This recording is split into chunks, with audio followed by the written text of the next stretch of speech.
Hey, it's Joe Glines from the-automator, and I wanted to share a little advanced analysis I did on the study about what courses people want to take. Now, I didn't want to show the percentage of people signing up for being interested in certain things, but I did an additive tree, and what an additive tree you have to remember, first off, my background is a data scientist, right? I was a data scientist for about 20 years, and so all I did was crunch numbers and do statistics. I know it's really exciting and you want me to go on, right? No, I'm kidding. Um, but this additive tree, I think they're very intuitive and easy to overall understand. What you do is you look at the distance between items, and the shorter that distance, if you go on the tree, and you'll see it here in a second, the shorter the distance, the higher the correlation in how people responded to something, right? So just keep that in mind. Let me switch views here so we can see this. Now, like here, people who said programming with objects, if they rated that, it was a 1 to 7 scale. If they rated that a 1, they also said programming with classes, like a 1 or a 2, right? But if they said programming with objects a 6 or a 7, they also rated programming with classes a 6 or a 7, right? Kind of thing, right? So it's the correlation, and it groups things, not people. Most people, when they do segmentation stuff, they group people together and say, here's a group of people who are interested in this and that. I think these are great because it helps you understand kind of how products line up with people, right? So for here, we're grouping together, well, not me, right? This is how the data rolls out. People that are interested in programming with classes are also interested in programming with objects, which also, because this distance, even from here, coming down back and here, is still relatively short compared to all the others, they're also interested in programming with functions, right? The coloring is just done by me to help you kind of see some of the relationships, right? So the coloring is not a statistical thing. It's just me eyeballing it after doing this for 20 years of kind of understanding how things work. Here you can also see the stuff around Microsoft products, right, are all fairly correlated, right? If they wanted to learn Word, they were also interested in PowerPoint, also interested in Outlook, also interested in Excel. These are all kind of related, which are also a little related to text manipulation because it's distance, right? This that we go along, it's still in the same general branch, right? And so they're also interested in GUIs, in file and folder manipulation, and automating programs with controls. I thought this one was really interesting. This web scraping with Chrome and gaming automation botting.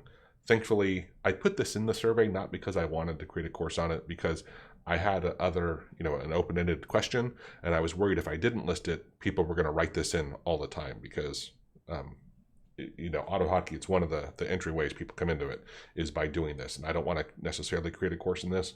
I just wanted to have it in there so people didn't write it in and I had to try to tease it out. But what was fascinating was, people who had said stuff they wanted to learn web scraping with Chrome were also doing the gaming and automation / botting, which I think makes a lot of sense, right? The same thing with these up here. The regular expressions and sending a message / post messages are tied in with the other really kind of programming aspects of things. So this to me is like a programming group. And maybe what maybe we'll do sometime is we'll create a set of courses all related, kind of targeting the same kind of audience, right? So this is how this is when I would do stuff for my clients in the marketing / business world. I would help them explain the groups of customers and that maybe you want to create like topics and then promote them similarly. Down here, the web scraping with IE, it's around with the XML storage. That's what I found was really interesting. Even though, this makes sense, I was surprised the web scraping with Chrome wasn't in this group. I would have thought it would have been. So that was an aha for me, which is also with the SQL database and storage. So this is all, a lot of this is the storing of data, although these are off of these other things with DLL calls, API web services. This was pretty interesting to me as well, so the DLL calls didn't load with this. I would have thought it would have. I also, these make sense. I just thought these would have been closer up in here. So I hope that helps. The other one I didn't share before was I had a lot of people. I had nearly half of people wanted to get signed up for the newsletter. If you haven't taken the survey or whatever, if you go here to this URL, and I'll put it in the description of this video, you can sign up. I got nearly 100 signups, which was awesome. And right now, because I'm in the middle of moving, I just haven't had time, so I haven't been doing anything with the alerts.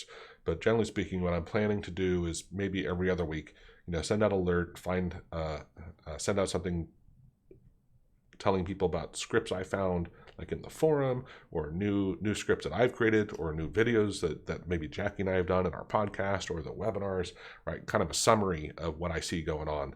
And so I'm not going to spam people. I might throw in a link to, if we get a new course created, right, it'll be in there, right? But I'm trying to help everyone like you. So I hope that helps. Hope you guys are doing great, and keep automating. Cheers.